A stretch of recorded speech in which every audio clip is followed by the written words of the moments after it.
Hola, soy Carmen Henneman y aquí estoy para traerles la segunda parte del tema que empezamos en la semana pasada.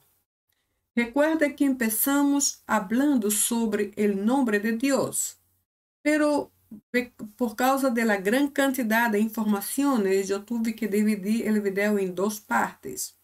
Entonces, en la semana pasada, hablamos sobre lo que sería la primera categoría del nombre de Dios, que trae aquellos títulos que yo menciono como categoría de nombres simples o títulos simples, que son los que incluyen solamente un nombre que corresponde al nombre original de Dios.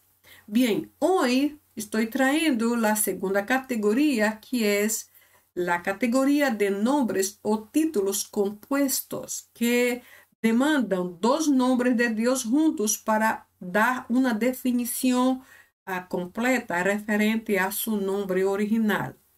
Bien, como se trata de la segunda parte del video del mismo tema, entonces yo no voy a mencionar todas las cosas referentes al primer video o a la parte 1, por dos motivos.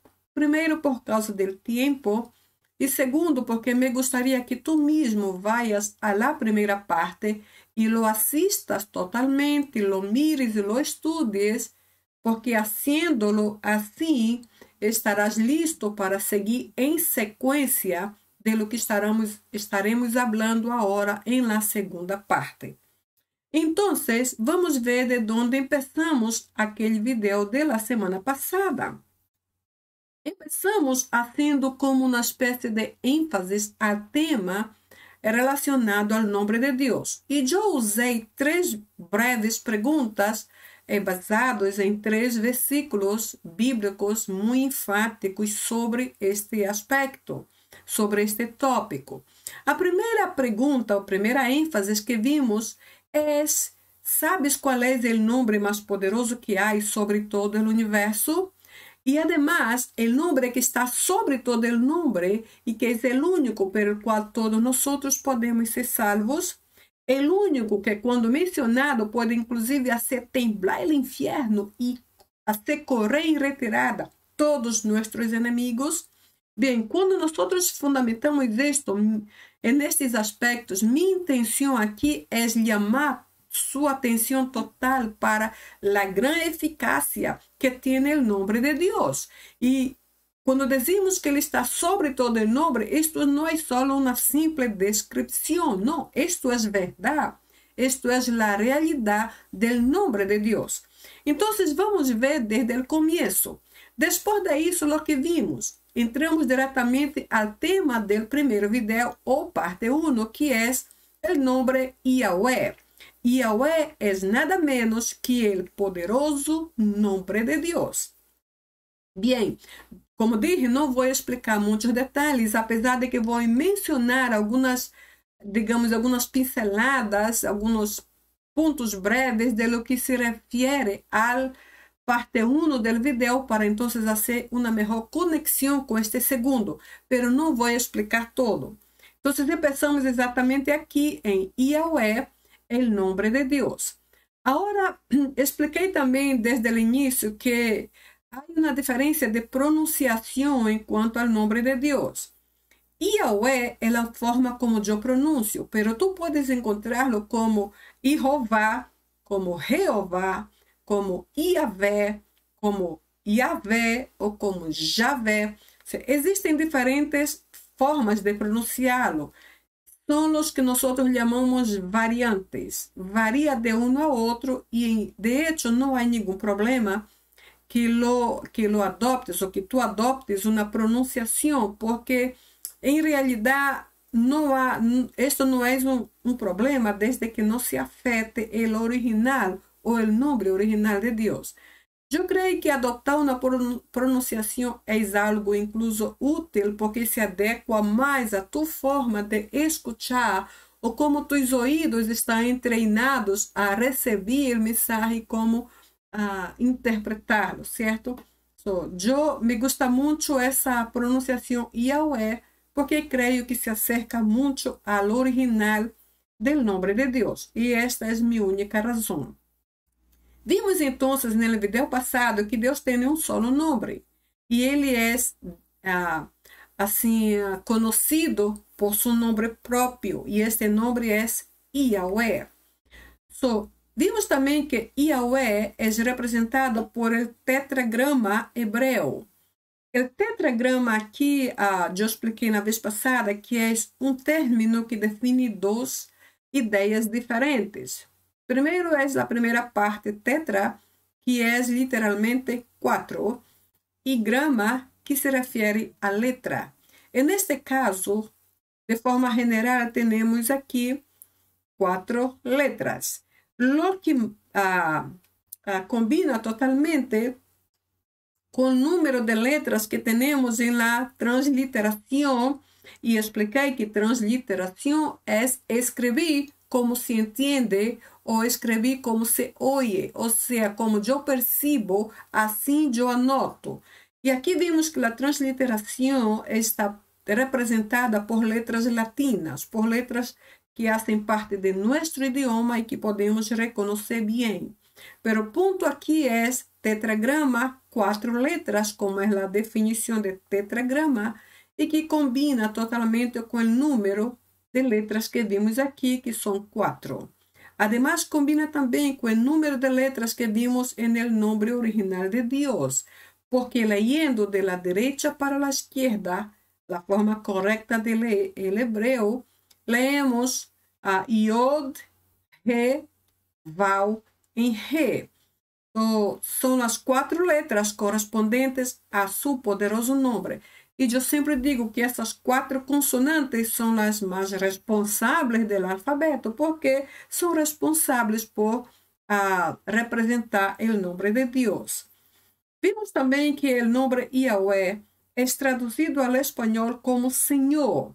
E este nome ou esse título aqui é muito importante, porque com ele nós usamos muito esse nome, certo? Para predicar, para ensinar, para aconselhar a outros, para ministrar, incluso para orar. Oramos sempre em nome do Senhor Jesus Cristo. É a forma correta de dirigir-nos a Deus. E também é o nome mais usado no Antigo Testamento. Logicamente, porque como Yahweh vino do hebreu do Antigo Testamento, Senhor, que é a tradução de Yahweh, é o mais usado no Antigo Testamento.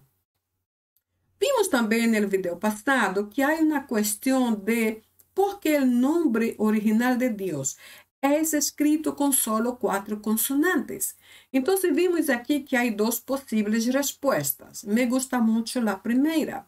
A primeira disse que, para que não fuera fácil pronunciá-lo, pero como é isto? Para que não seja fácil, mas bem não deveria ser ao revés.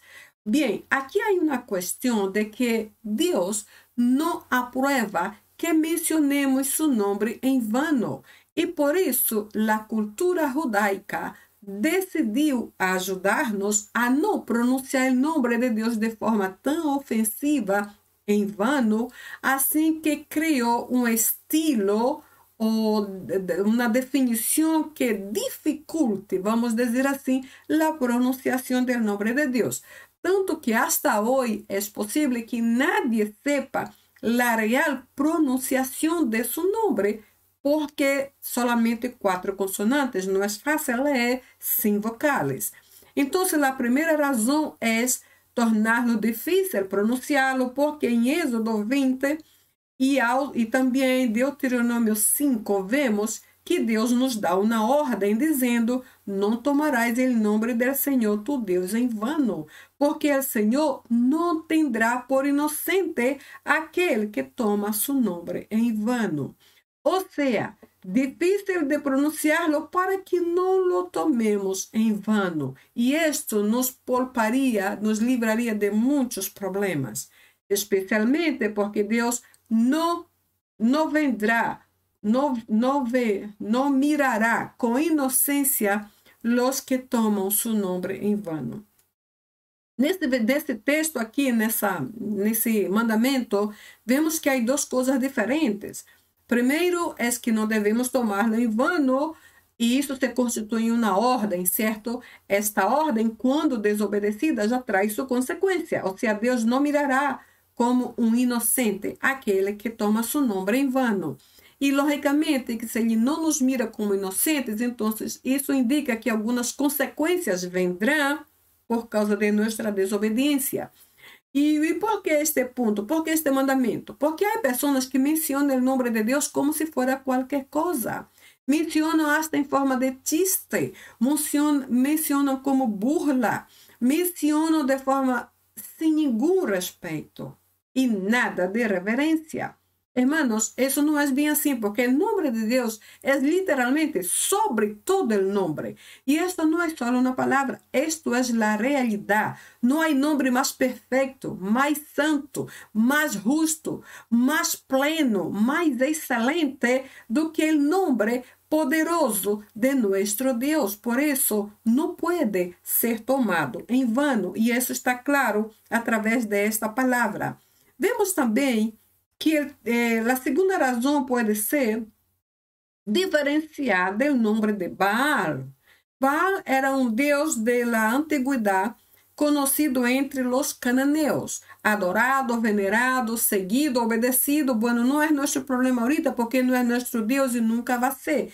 Pero nem naquela época foi necessário fazer uma diferença, incluso gramatical, para diferenciar o nome santo de Deus com o nome deste homem, Baal. So, isso tem muita lógica, eu entendo plenamente, pero eu menciono aqui solamente porque são as duas mais possíveis respostas a esta pergunta, porque o nome de Deus foi escrito com solo 4 consonantes. Eu hablo um pouco de isso no vídeo da primeira parte, assim que não vou repetir muito ahorita. Só vimos também que o nome de Deus no Novo Testamento aparece em grego, que é exatamente o grego koine, que é o mais fácil e mais simples de se entender. E no grego aparece como theos, e mais precisamente como ho theos. Theos é Deus, e ho aqui adelante, que é o artículo masculino singular, é literalmente ele. Então, seria el Dios, especificando a alguém em particular, e que se define literalmente como Deus. Pero uma coisa que eu expliquei bem, e espero haver sido clara, é que gramaticalmente hablando, Theos ou Deus é solamente um título. É um título que outras pessoas podem ter. Qualquer pessoa, qualquer homem, qualquer mulher, qualquer grupo pode ter o título de Deus. É lamentável, pero é assim hasta agora. Então, vamos ver aqui umas 12 referências que nos mostram isto na Bíblia. Por exemplo, o nome ou o título Deus ou Theos pode ser dado, por exemplo, a uma mulher. E vimos aqui, por exemplo, um exemplo. Se este nome for aplicado a uma mulher, o nome Deus sigue igual, ou pode seguir igual, pero antes de ele, bastante antes, se deve incluir esse artículo feminino que leemos como re e que se traduz como la, quedando la re theos, que literalmente é la diosa. So, onde vimos isto? Vimos, por exemplo, em Hechos 19:37. Se está aqui em Hechos 19:37 é porque está na Bíblia, certo? Agora, o hecho de que está na Bíblia não significa que Deus aceitou ou que concorda com isto. É solamente uma situação que passou allá para que nos traga alguma enseñança. Vimos, por exemplo, que neste versículo 37, encontramos essa parte que diz: tem Teon Remon, que é literalmente a nossa deusa. Isto se refere a capítulo 19, quando a gente de Éfeso adorava uma deusa chamada Diana. Então, no vídeo passado, eu expliquei que quando Pablo e os outros evangelistas chegaram a Éfeso e começaram a predicar por todos os lados, dizendo que o Deus é o único Deus, algumas pessoas não les gostaram esta mensagem, e entre eles o homem Demétrio, que se molestou tanto que começou a influenciar pessoas a levantarem-se contra Pablo e sua mensagem de que Deus é o único Deus. Quando havia uma grande confusão já formada, quando todos já estavam assim, digamos, muy confundido entre mucha gente, un hombre que era una especie de oficial de la ciudad, un escribán que no es mencionado por nombre, se levantó y trató de tranquilizarlos, diciendo, estos hombres, Pablo y los evangelistas, no son sacrílegos, ellos no están blasfemando contra, y yo puse esa expresión, nuestra diosa, referindo-se a Diana, Ten Teon Remon, contra nuestra diosa ou contra la diosa nuestra, literalmente.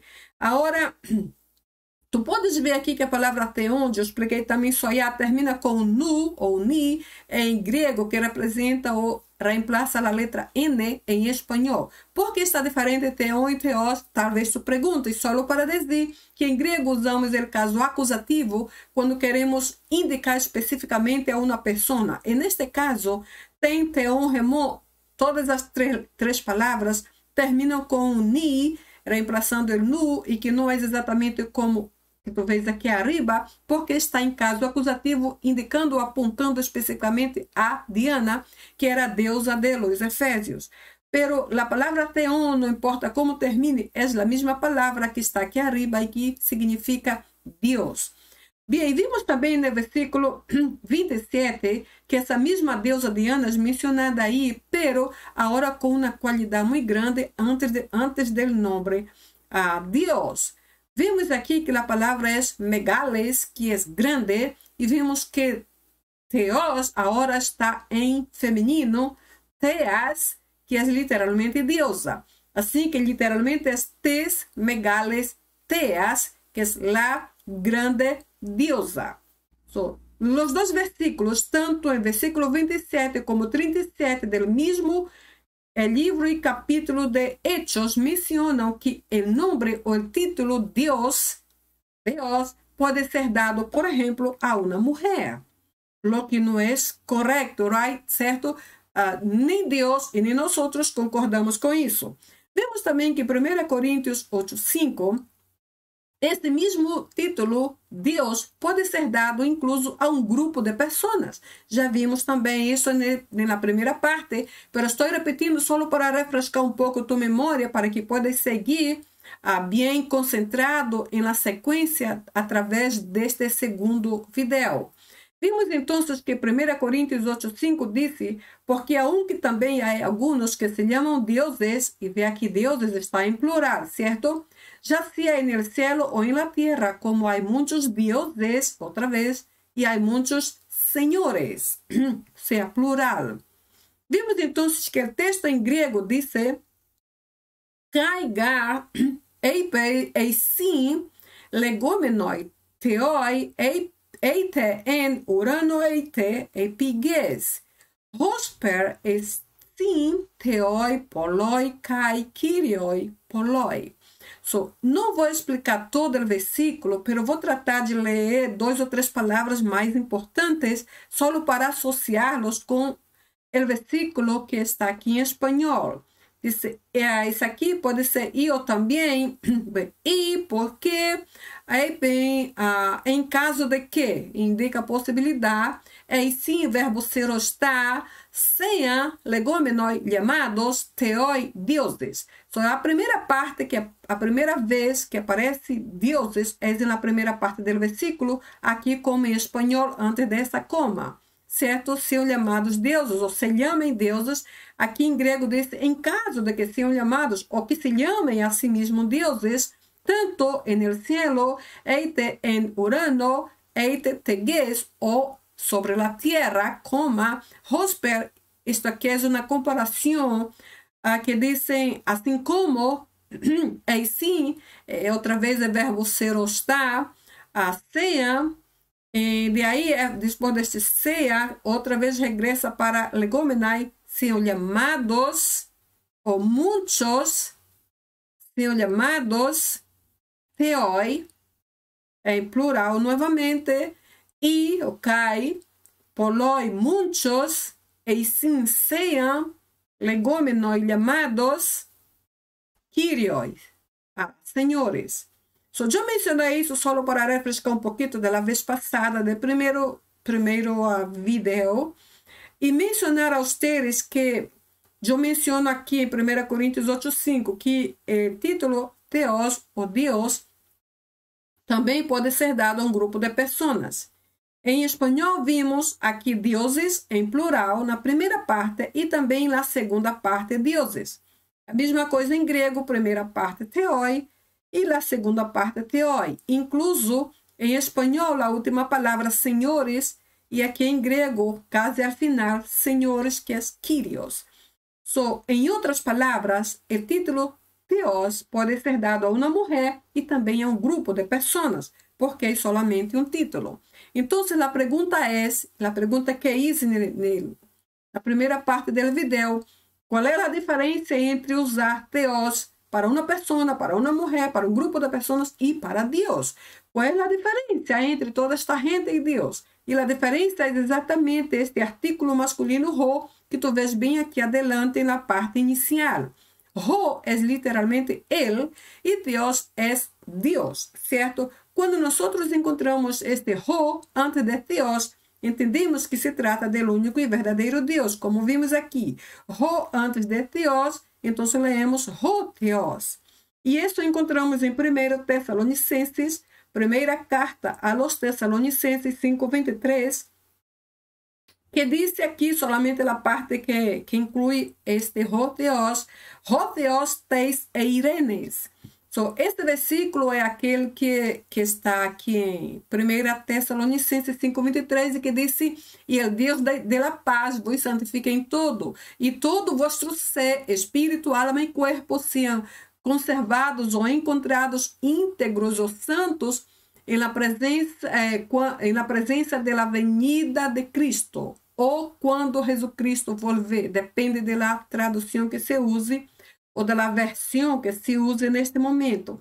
Pero o que importa é que na primeira parte do versículo de 1 Tessalonicenses 5:23 leemos el Deus de paz. E vês que o versículo já começou aqui e sigue depois da palavra eirenes, que é paz. Literalmente, ho Theos teis eirenes, el Deus de paz. Menciono só esta parte para exemplificar o ho Theos que estou mencionando aqui e que hace diferença com o Theos que se usa para um grupo e o Theos que se usa para uma mulher ou qualquer outra pessoa.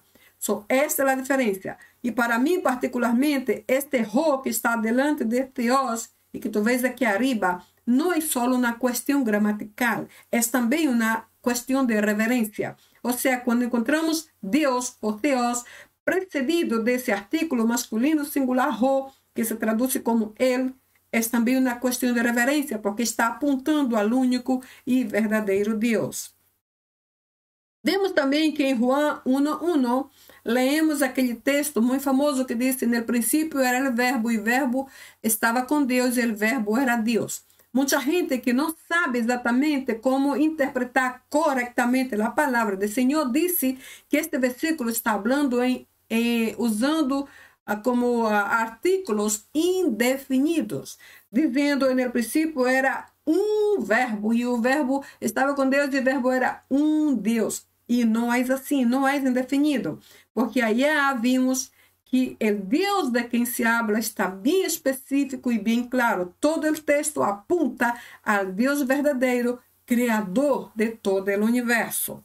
Então, para cerrar esta parte aqui, ho Theos é o nome de Deus no Novo Testamento griego koiné. Sin embargo, como Deus ou Theos é considerado solamente como um título, gramaticalmente hablando, pode ser aplicado a qualquer outra pessoa, assim como Senhor. Atualmente, em nossa época, vimos a palavra Senhor antes do nome de muita gente, ou governador, governadora, depende de quem seja, só cambia o gênero, que pode ser feminino ou masculino. Neste caso, pode ser aplicado a uma mulher e também pode ser aplicado a um grupo e qualquer outra pessoa que queira. Sem embargo, quando se trata de Deus, está precedido do artículo masculino singular ho, que é literalmente ele. Entonces, en griego, cuando se habla de nuestro verdadero Dios, es literalmente el Dios, apuntando a alguien en particular sin dejar ninguna duda. Vimos entonces que traje também para ustedes nesse primeiro vídeo alguns textos que mencionam que Deus tem verdadeiramente um solo nome e que concorda totalmente com o nome que eu les apresentei no início, Yahvé, este é seu nome. Vimos então que em Juan 17, versículo 6, Jesus orava e dijo: he manifestado tu nombre a los hombres. Versículo 11, guarda-los em tu nombre. Versículo 12, e los he guardado em tu nombre. Versículo 26, y les he dado a conocer tu nombre. Versículo 21 de Hechos 2, y todo aquel que invocare el nombre del Señor será salvo. El nombre. E também el capítulo 15, verso 14 del mismo Hechos, Simón ha contado como Deus visitou por primeira vez a los gentiles para tomar de ellos pueblo para su nombre. Por que eu coloquei esses versículos aqui? Só para mencionar que todos eles mencionam o nome de Deus em singular. Nenhum está em plural. E veja que esses primeiros versículos são uma oração, partes de uma oração que Jesus hizo. Assim que isto é algo muito sério. Nunca encontrei nenhum versículo que diga os nomes de Deus, a menos que seja uma versão muito atualizada e que não siga assim muito de cerca ao original. Porque as versões mais antigas todas mencionam nome em singular. Para mim, isto é um grande respaldo de que Yahvé é seu nome. E todas as demais definições são considerados títulos que se referem ao nome de Deus. Veremos então que, como no Novo Testamento, Teos é definido assim. Sin embargo, eu tomei um texto de Isaías 42:8, como mencionei lá no versículo passado, que foi escrito originalmente em hebreu, pero traduzido a grego através da Septuaginta. Leemos desta forma: Eu, Jeová, este é meu nome. Aqui se subentende: Eu sou Jeová, este é meu nome, e a outro não darei minha glória nem minha alabança a esculturas. Veremos então que aqui Deus mesmo está falando: este é meu nome, em singular, certo? Em grego, leemos o mesmo texto: Ego Kyrios Hotheos tuto mu estinto onoma, ten doxas mu, hetero u doxo u detas, aretas mutos gluptos. Eu não vou falar de todo o texto porque é um pouquinho grande e además está repetido no vídeo da primeira parte ou na primeira parte do vídeo, certo? Só vou falar mais ou menos aonde é a parte que se conecta com o que estamos falando.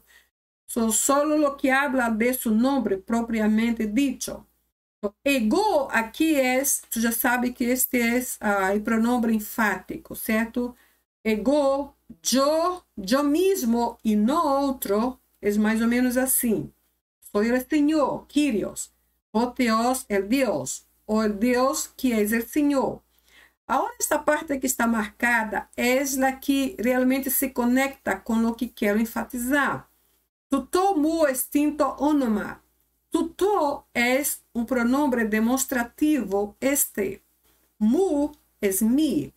Estin é o verbo ser ou estar. Es. To onoma, nome. To, particularmente, é aquele pronome singular masculino que está antes do nome quando se refere a Deus. Então, aqui vimos o texto seguindo a mesma sintaxe basicamente a mesma sintaxe do espanhol. Tuto mu extinto onoma, este mi es nombre, ou este es mi nombre. É a mesma parte de aqui. E menciono duas coisas com esta repetição. Primeiro, é Deus mesmo hablando de seu nome. Segundo, o nome está em singular, como vimos aqui. Ou seja, seguimos no mesmo ponto de que Deus tem um solo nome. Em seguida, vemos aqui alguns nomes de Deus, certo? Adonai, El Shaddai, Elohim, El Roi, El Elión, vencedor, Jeová Jireh, dominador, Roê, Jeová Nissi, eterno, Jeová Shalom, Jeová Mecadés, maravilhoso, Jeová Sabaoth, Jeová Shammah, criador, libertador, Jeová Rafá, rei, legislador, conselheiro, Senhor Supremo, Todo-Poderoso e muitos outros mais que vamos começar a conhecer ahorita. Então, se Deus tem um solo nome, que foi mencionado desde o início, e todos os textos que vimos concordam que ele tem um solo nome, por isso, todo estava em singular. Então, que seriam todos os demais nomes depois deste nome? São títulos, certo? E todos esses títulos se referem diretamente a seu nome, que é Yahweh, seu nome original. Então, de acordo às informações que eu encontrei, uma das principais é que Deus tem mais de 200 títulos referentes a seu nome. E como eu disse na primeira parte, eu creio que Deus tem muito mais que isto. Vou tomar literalmente a informação que encontrei, mas eu creio que ele tem muito mais que isto. Qual é o propósito de Deus ter tantos títulos? Primeiro, revelar todas as diferentes facetas de seu perfeito caráter.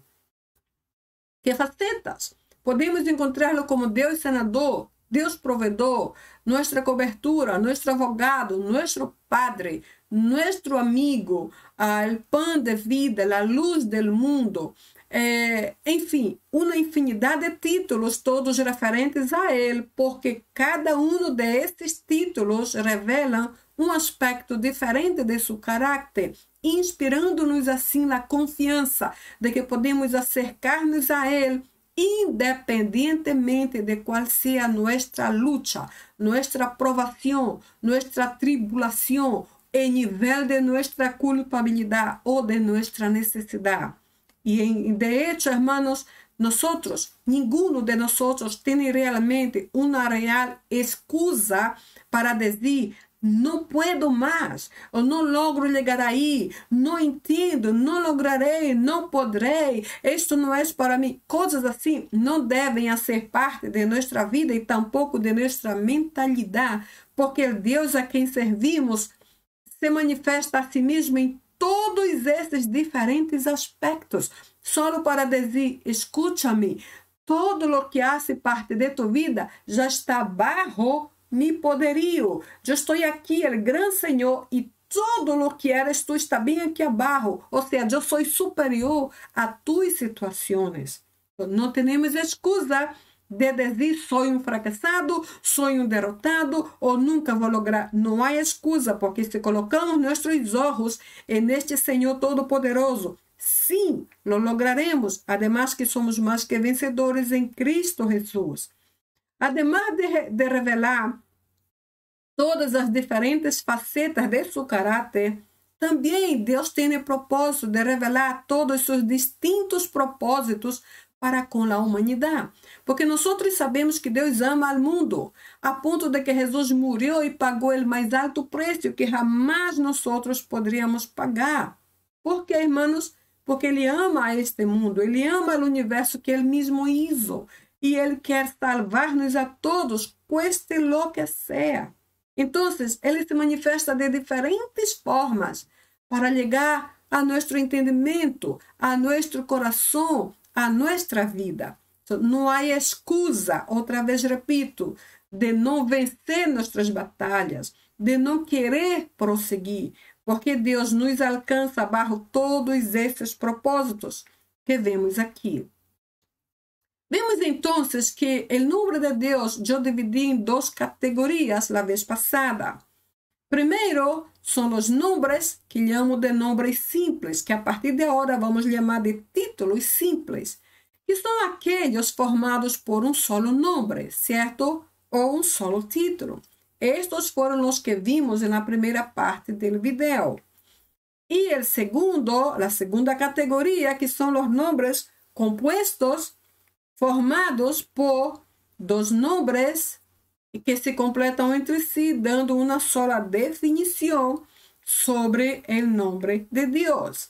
Entonces vamos ahora a la segunda categoría, porque la primera ya estudiamos en la vez pasada. Tenemos entonces que el primer título de Dios considerado compuesto es El Shaddai. El Shaddai. Resalta el onipotente, el todopoderoso, el dominador, encontrado en Génesis 49, 24. Además, resalta al Dios del imposible, a aquel que no está limitado a nuestra limitación humana. Hermanos, Ele es el Dios del imposible. O sea, aquello que tú no puedes, Él puede. Aquello que tú no tienes, Él tiene. Aquello que tú no entiendes, Él sabe. Dios es el Dios del imposible y por eso puede llevarnos hasta la más alta victoria, porque Él hace cosas que nadie puede absolutamente siquiera imaginar. Yo creo que con este respaldo, nuevamente, no tenemos excusas para no vencer nuestras batallas. No estamos solos, el grande El Shaddai está con nosotros. Vemos también que hay una información, hay otras informaciones y hay una otra interpretación que nos dice que El Shaddai también significa el Dios que bendice. Bien, de toda forma, después de todas estas poderosas cualidades, Dios solamente nos bendice, ¿cierto? A través de lo que Él es. Así que leyendo de la derecha para la izquierda, El Shaddai, este es nuestro poderoso Dios. El segundo título compuesto, el Elohim. Elohim.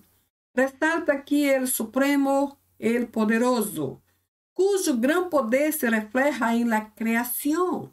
Lo encontramos en Deuteronomio 10:17 y aparece más de 2.700 veces solamente en el Antiguo Testamento. Elohim es sin duda el más alto de todos los señores, el más supremo de todos. Lo encontramos también como el Roi, siempre leyendo de la derecha para la izquierda, porque esta es la forma correcta de leer el hebreo. El Roi. Aquí tengo más o menos transliterado, el Dios que me ve. Génesis 16:13. Esto aqui se refere àquela experiência em que Agar, que foi a escrava de Sara e Abraão, tuvo. Depois que ela tuvo um filho ilegítimo com Abraão, ela foi expulsa. Foi assim, e se foi ao deserto ou algo assim.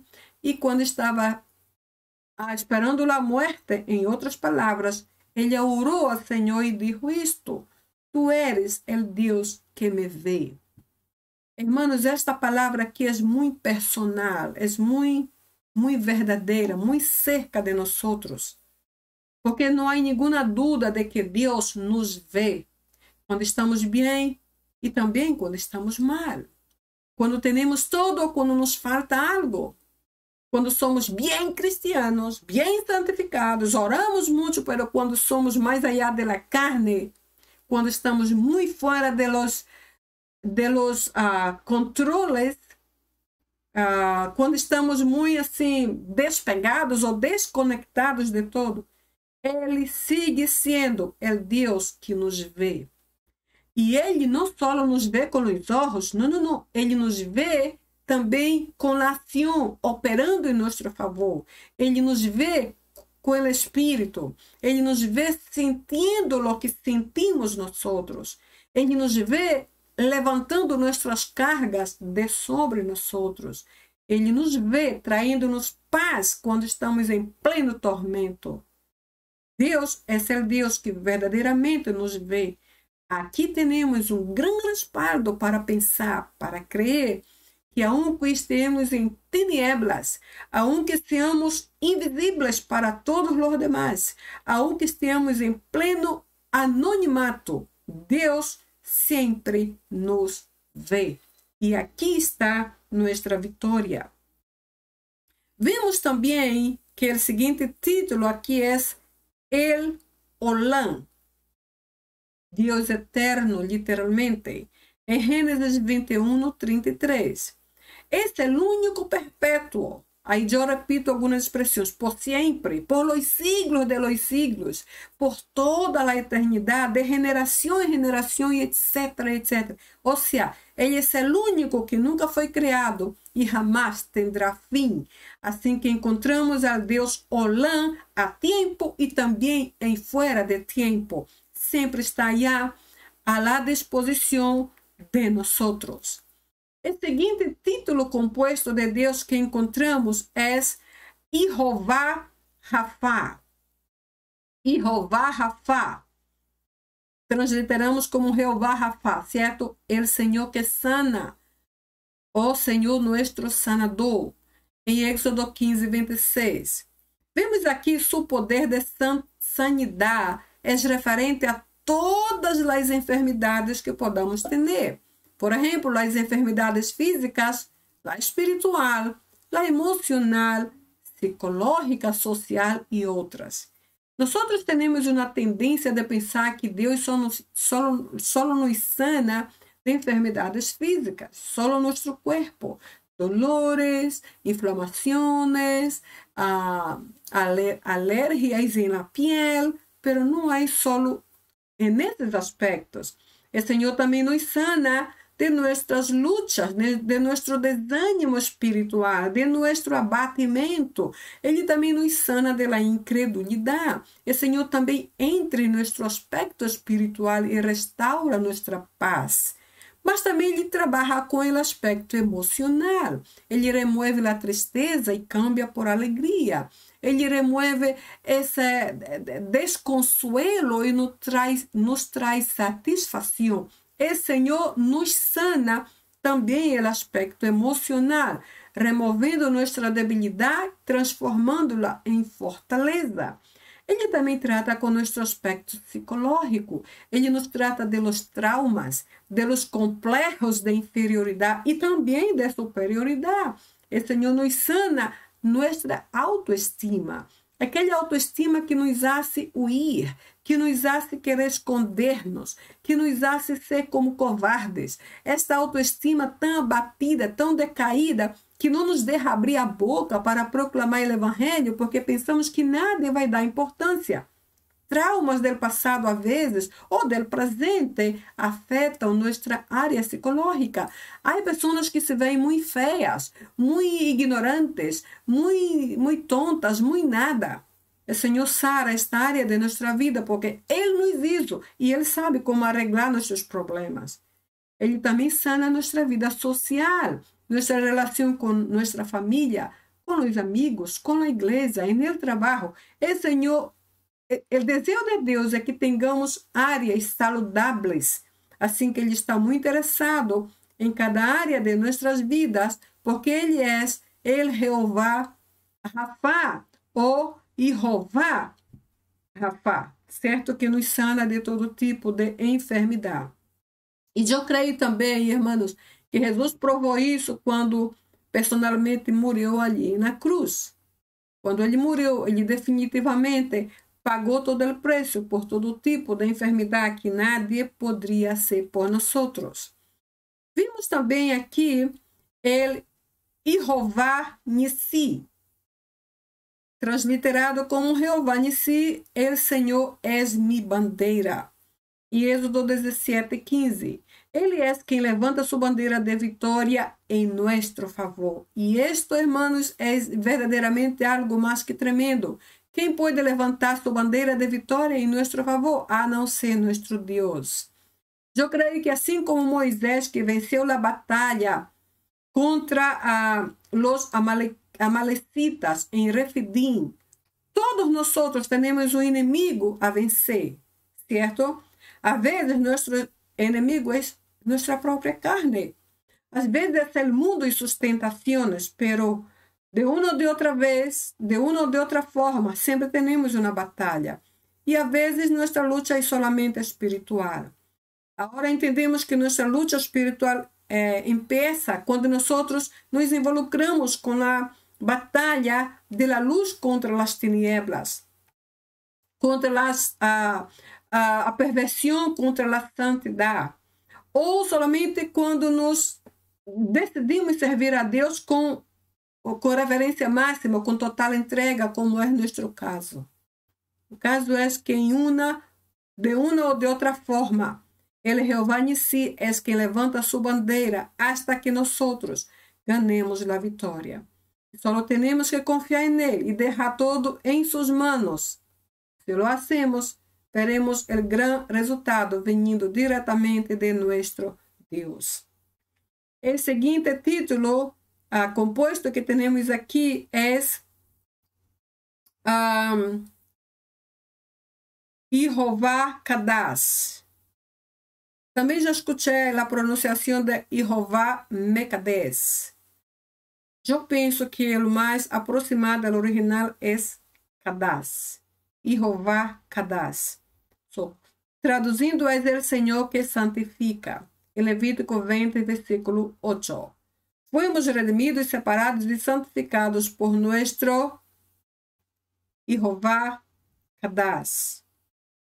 Ele é quem nos santifica. Agora, miramos aqui que quando pensamos em santificação, não devemos jamais pensar que santificação é algo que acontece assim de um momento ao outro ou de um dia a outro. Isto é simplesmente impossível. Porque eu penso na santificação de três formas diferentes. Este é um chamado. A Bíblia diz em 1 Pedro, sede santos porque eu sou santo. Um chamado. Segundo, eu creio que a santificação é uma espécie de processo que é lento, pero ao mesmo tempo progressivo.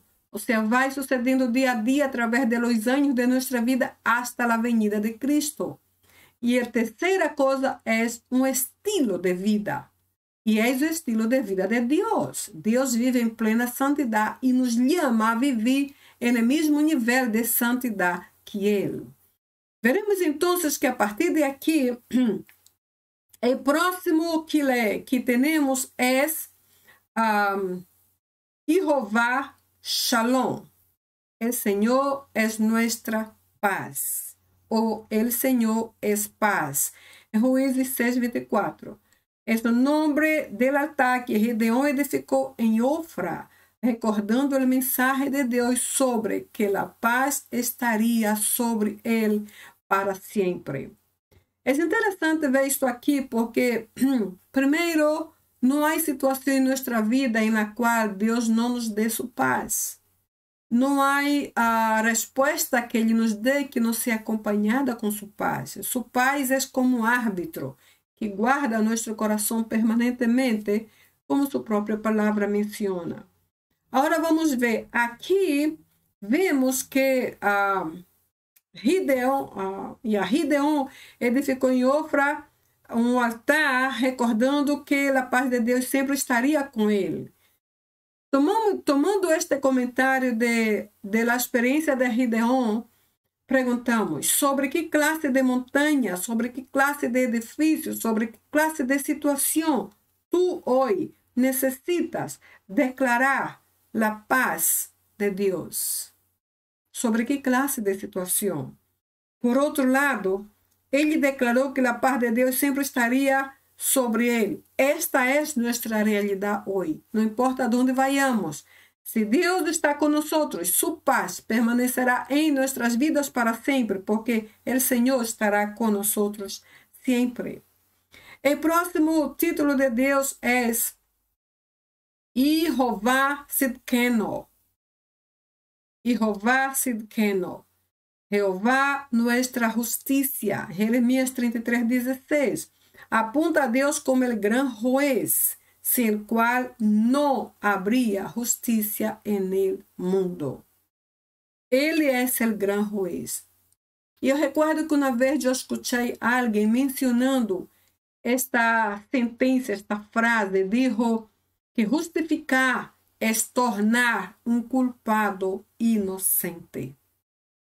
Hermanos, eu nunca me ouvi esta frase, porque quando la escutei, la associei completamente com o grande preço que Jesus pagou ali na cruz. Ele nos justificou de tal maneira que ele borrou permanentemente todas nossas manchas de defeitos, falhas, delitos e pecados. incluso nos haciendo tan libres al ponto de darnos hasta la libertad de falhar outra vez em caso isto venga a ocorrer, ou dependendo de como vamos usar o livre-arbítrio que ele nos deu. Então, Jesus nos justificou, pagando por nós um altíssimo preço, e haciéndolo uma vez para todo sempre, mostrando, tratando de mostrar-nos a dimensão da liberdade que ele já nos dava desde aquele momento. Não há nada com que realmente podamos comparar. Seguindo aún na segunda categoria de los nombres compuestos, vimos aqui el Jehová Shammah. Jehová Shammah. No olvide que sempre leyendo de la derecha para la izquierda, que es como se lee correctamente el hebreo. Jehová Shammah es el Senhor está presente. Ezequiel 48:35. Foi um importante nome de uma cidade revelado a Ezequiel, indicando que Deus estaria sempre em seu santo templo. Interessante isto. Eu creio, eu tomo este nome, o Senhor está presente de forma bastante personal. O Senhor está presente a nosso lado. Diz sua palavra que Ele nos sustenta por nossa mão direita. Está presente indo adelante, abrindo caminhos, dispersando nossos adversários. Está presente alrededor de nós, dando-nos proteção e segurança. Está presente dentro de nós, fazendo-nos templos de seu Espírito. Então, é uma palavra bastante personal. Agora, isso também é um respaldo para que nós não creamos quando o inimigo diz que Deus não nos ama, que não nos quer, que Ele não está com nós, que não nos escuta, que não ouve nossas orações. Isto é um respaldo para não crer e não aceitar esse tipo de mensagem. E a parte de expulsá-lo de nossa presença, em nome de Jesus, simplesmente descartar a possibilidade de crer nesse tipo de mentira, porque verdadeiramente não é verdade. A parte disso, o Senhor está presente dentro de nós, certo? Ezequiel dijo isso, indicando que Deus estaria presente em seu santo templo. E hoje nós somos seus templos. Ele está presente dentro de nós e lo estará para sempre. Para sempre. Vimos, por exemplo, em Mateus 28:20, diz: o Senhor está conosco sempre. Ele nos acompanha sempre. Ele é nosso companheiro, nossa presença mais constante. Vimos também aqui o próximo, que é Jehová Elion, certo? Jehová Elion, ou El Elion, mais bem. El Elion é exatamente como está traduzido. Deus Altíssimo, Ele elevado, Ele mais alto ou Ele exaltado. Em Gênesis 14, vimos aqui uma breve descrição em alguns diferentes versículos. E em toda essa descrição, vimos como a magnificência de Deus é exaltada e sua autoridade levantada. Ou seja, não se trata de qualquer Deus. É um Deus que por natureza é altíssimo, é muito elevado, é o mais alto de todos e é muito exaltado para sempre. Então, esse versículo só confirma quão grande é sua magnificência. El Elion é seu título, que indica que Deus está por cima de todas as coisas, de todo o que Ele criou, de todo o que há. E que expressa sua supremacia sobre todos os falsos deuses. Por isso, lo declara, esta palavra declara a nosso Deus como Rei de Reis e Senhor de todos os senhores, porque não há como compará-lo. Incluso, me acuerdo que em Isaías 14, versículo, talvez o versículo 14, diz que incluso Lúcifer quis ser como Deus, quis ser exaltado como Deus, e ele hizo um plano: eu subirei e chegarei a ser mais alto que o Altíssimo, ou mais alto de lo que é o Altíssimo. E não funcionou, certo? E que bem que não funcionou, porque nadie pode chegar a ser como Deus, absolutamente, nem hoje e nem nunca. Vimos também que próximo nome composto de Deus aqui é Jehová Irrei, Jehová Irrei. Traduzimos como Jeová Jireh. El Senhor proveerá, ou el Senhor es mi provedor, em Gênesis 22. E traz a ideia do Senhor que se encarga de nossas necessidades, quaisquer que seja. Então, Ele se encarga de nossas necessidades emocionais, espirituais, físicas, psicológicas e todas as demás. Então, este Jehová Jireh é responsável por todo quanto tu necessites, por todo quanto eu necessite. Vimos então que o seguinte aqui é Jehová Saviot ou Savaot, dependendo da variação. Jehová Sivaot. Eu penso que é lá que mais se acerca ao original. Jehová Sivaot. É o Jeová de los ejércitos, o Senhor Todo-Poderoso. Salmo 46:7. Se refere a los ejércitos de ángeles que estão a serviço de Deus para a proteção de seu povo. Também, às vezes, quando oramos, nós dizemos Senhor de los ejércitos en la tierra, en los cielos e hasta sobre los infiernos. E isso não indica que Deus tenha ángeles en el infierno, pero indica que Deus é Senhor sobre todo o mundo espiritual, sobre todos os principados, potestades, governadores de las tinieblas e huestes de maldad. Ele está sobre todo, ele é a autoridade máxima sobre todo o universo espiritual também. Por isso é Jehová Saviot. Jehová Saviot. É ele que está sobre todo o universo, incluso o universo espiritual. Agora, no Novo Testamento, vimos, e eu já expliquei essa parte no vídeo passado, que Kyrios é a direta tradução de Yahweh, que é o nome hebreu que vimos no início, e que em espanhol se traduz como Senhor.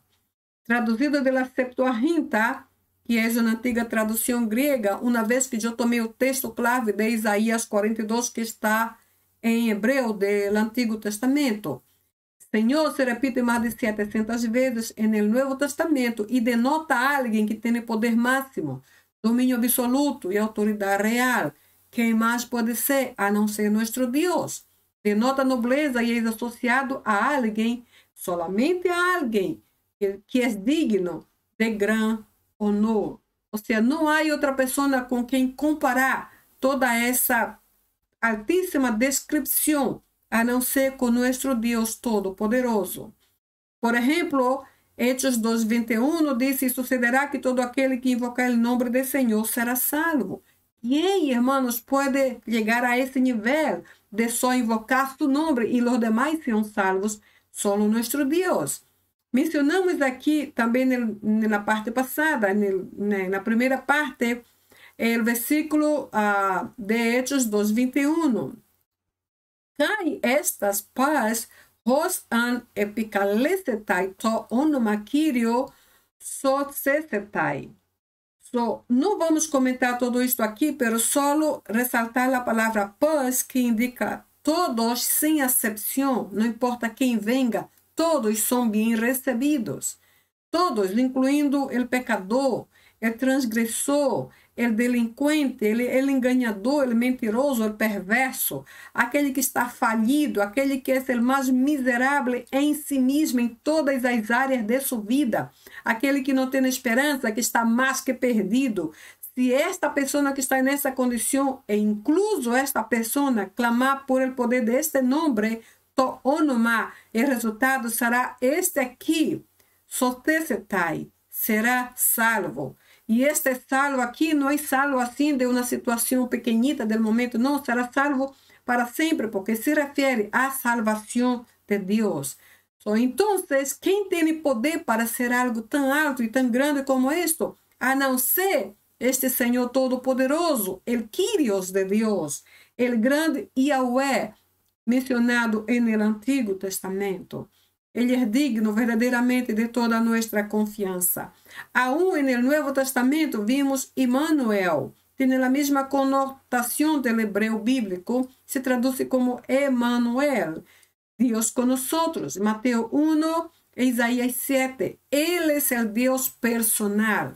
Personal porque está a nuestro lado, porque está adelante, porque está dentro de nosotros, porque está a nuestro alrededor, porque está sempre presente. Também é personal porque não está indiferente, porque não está lejos, porque não está dormido, porque não está desinteressado em nós. Não é todo o opuesto. Ele é personal porque é nosso melhor amigo, é nosso Padre especial, é nosso intercessor por excelência, é nosso Salvador mais que qualquer outro. Ele é Deus bem presente e bem personal. Vimos também o título, o nome Abba, que também se lê como Eba, desde o hebreu do Antigo Testamento. Abba tem conotação com o arameu e o hebreu ao mesmo tempo. Com conotação arameia, indica o padre ou papá, pero com conotação hebreia se escreve, como vê aqui, ab ou ave, que seria ab ou ave transliterado, certo? E enfatiza padre, literalmente. Em hebreu, é abba, por causa do abba, indica el padre.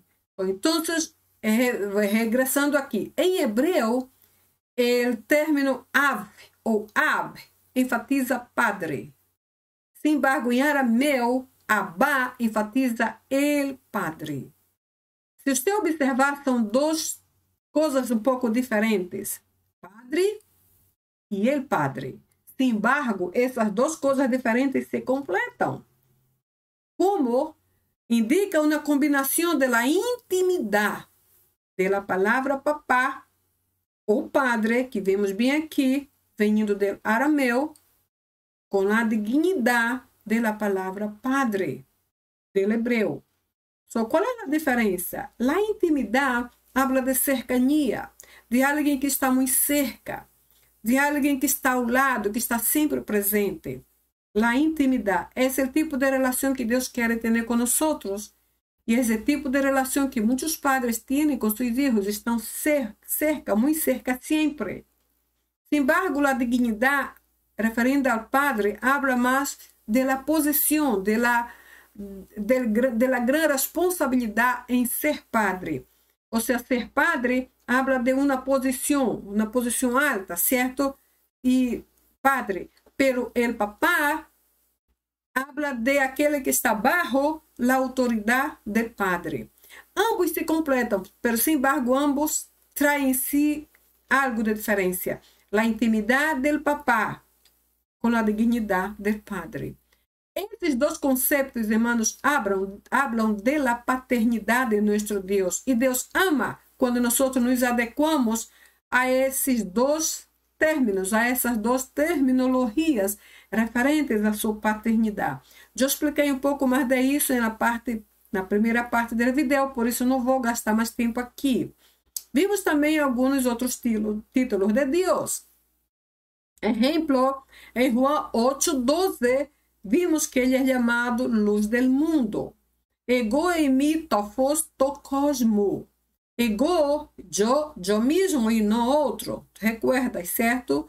O pronome enfático. Em mim, verbo ser ou estar. Soy. To, neste caso, é neutro, pode ser masculino ou feminino. Então, traduzimos como lá, porque a seguinte palavra, fos, é luz. A próxima é dele, é uma espécie de preposição. E a última é um substantivo mundo, que é cosmo. Aparentemente, sigue a mesma sintaxe do espanhol. Eu sou a luz do mundo. Uma palavra depois de outra. Não temos que estar saltando diferentes posições do grego para fazer uma tradução similar. Sigue a mesma sequência. Ego eimi tofos to cosmo. Eu sou a luz do mundo. Por isso o nome, o título, Luz del Mundo. Também em Hebreus 13:20. Roder Theos tes eirenes. Aqui é Deus de paz. Então, tomaremos só esta parte. Theos tes eirenes. Deus de paz. E sabemos que a paz de Deus não é como a paz do mundo. A paz do mundo termina em nossa vida quando a fiesta se termina allá, certo? Sin embargo, a paz de Deus permanece aunque todos sigam um verdadeiro, tormento alrededor. La paz permanece, porque la paz de Dios es como árbitro que guarda nuestro corazón conforme la misma palabra nos dice. Igual que la luz del mundo brilla, no importa cuán densas nuestras tinieblas son. Miramos também aqui em Hebreus 13:20, gran pastor de ovejas, tom poimena, tom probaton, tom mega. Aqui temos que buscar palavras. Mega é grande, o título é gran pastor de ovejas. Mega é gran, tom poimena, pastor. Poimena, pastor, tom é o artículo que refere ao nome de Deus. Tom de probaton ovejas. Literalmente, se eu vou ler assim como está, nessa estrutura, el pastor de las ovejas, el grande. Pero organizando um pouco a sintaxis, el grande pastor de ovejas. Caso aquele é nosso pastor e nosso gran pastor. E como pastor, está totalmente disposto a falar com nós e orientar-nos. E espera que lo escuchemos e lo sigamos. Como diz sua palavra, as ovejas ouvem a seu pastor e lo siguen.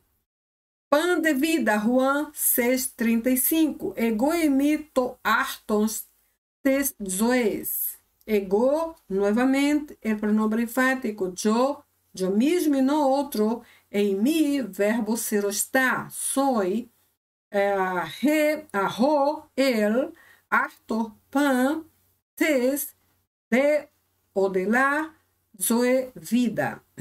So, ego en mí, toartos, tes, zoes. Eu sou el pan de vida. Pão de vida. E sabemos que quando nos alimentamos de Deus, já não temos mais hambre. Certo?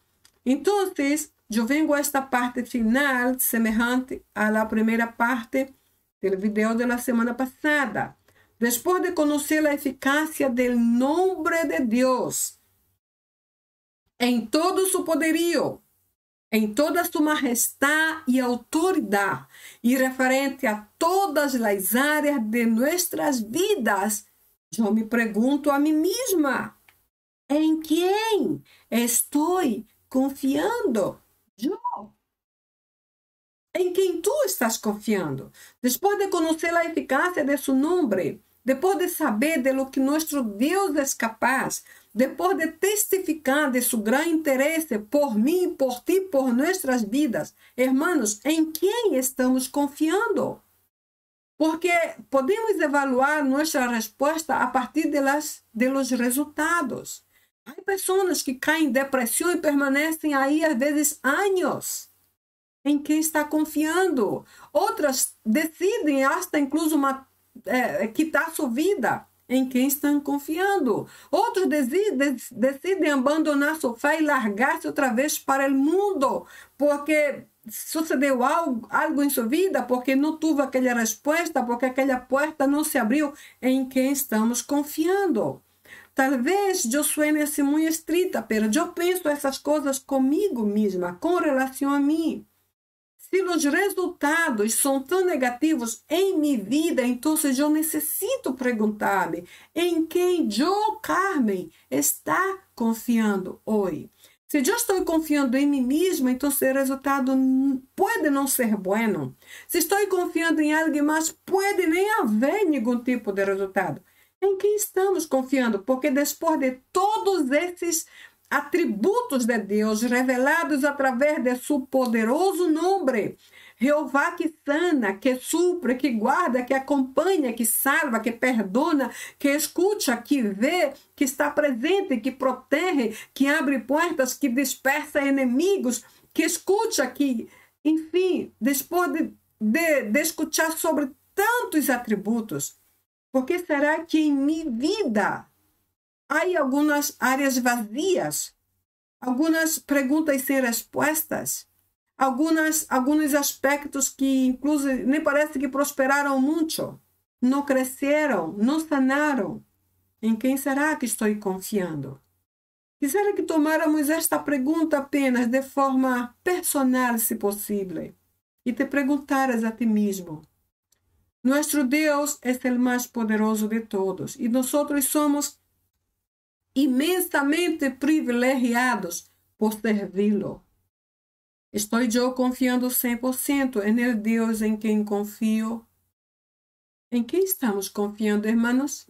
Espero que esta palavra te hable profundamente a tu coração. E se em algum momento descobrimos que não estamos confiando 100% em nosso Deus, este é o momento de pedir-lhe perdão, levantar-nos desta condição de dúvida, levantar a cabeça e seguir adelante. Porque quando confiamos em Deus 100%, naturalmente, andamos de cabeça levantada, aunque hajam 1000 problemas ao redor.